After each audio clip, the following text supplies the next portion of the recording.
हम मीनू झा प्रणाम करै छी समस्त मिथिलावासी के। एकटा प्रातिका बजा रहल छी, कोशिश करै छी सब गोटे के नीक लागे। संग दऽ रहल यऽ श्रीमती माला झा। धन्यवाद। जय मिथिला, जय मैथिली। जपते रहो सिया राम पिया हो, जपते रहो सिया राम, जपते रहो सिया राम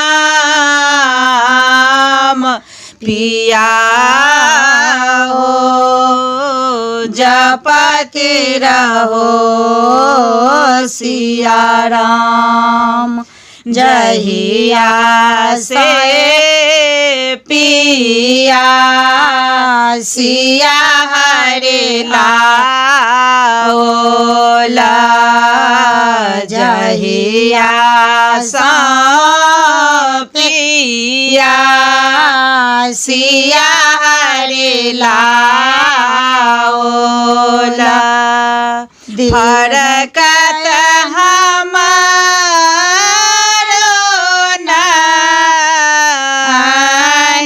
पिया हो, जपते रहो सिया राम, जहिया सा पिया सिया हरे लाओला,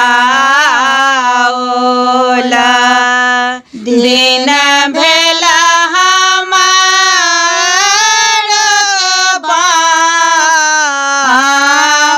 पिया हो, जपते रहो सिया राम। काहे बैसले तू डेराए मंदोदरे, काहे तू बैसल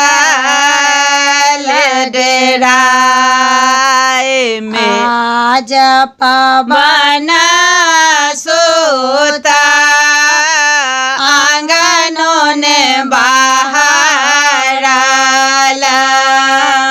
आज पवन सोता आंगनों ने बाहर इंद्र ने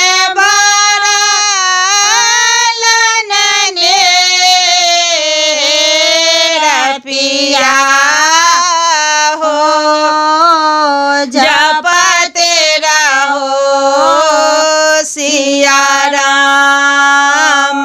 मेघ नाद सना बेटा हमारा छे, मेघ नाद सना बेटा हमारा छे, कोम करना सन भाई पिया दारे, कहिए तो है बैसल